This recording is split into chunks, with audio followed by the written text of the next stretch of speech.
Sabotin je ena najpomembnejših točk v predstavljanju Soške fronte, ki je med Prvo svetovno vojno močno prizadela Primorsko in še posebej Goriško. Takrat je ta gora dobesedno krvavela. Tukaj se je konec koncev so se odvijali najsrditejši spopadi na vsej frontni liniji od Rombona do Morja, kajti prav ta prostor je bil zelo prikladen za italijanske napadalce, ki so iz smeri Furlanije poskušali prodreti v jedro avstro-ogrske obrambe. Padec Sabotina avgusta 1916 je za Avstro-Ogrsko pomenil padec Goriškega mostišča in izgubo Gorice, za italijansko vojsko pa najpomembnejšo politično zmago med Prvo svetovno vojno. Danes ga obiskujejo tako eni kot drugi. Vi ste prvič tukaj na Sabotinu? Ja, jaz sem prvič tukaj, sem pa o Sabotinu veliko slišal.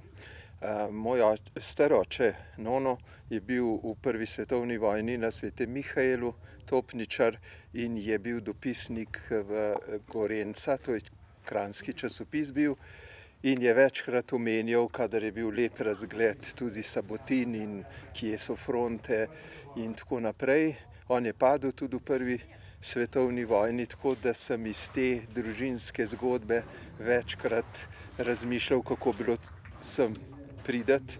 Takšnih zgodb je na Sabotinu veliko, nekaj jih najdemo tudi v manjšem muzeju v prostorih nekdanje Karavle. Ta nas še vedno spominja na čase, ko je bila gora zaradi meje strogo varovano območje. Sabotin je prav zaradi tega uspel ohraniti veliko nedotaknjene kulturne dediščine, ki se tiče Prve svetovne vojne. Kot zanimivost naj povemo, da je na njem kar 15 km izkopanih rovov in kavern, a ogledamo si jih lahko le nekaj.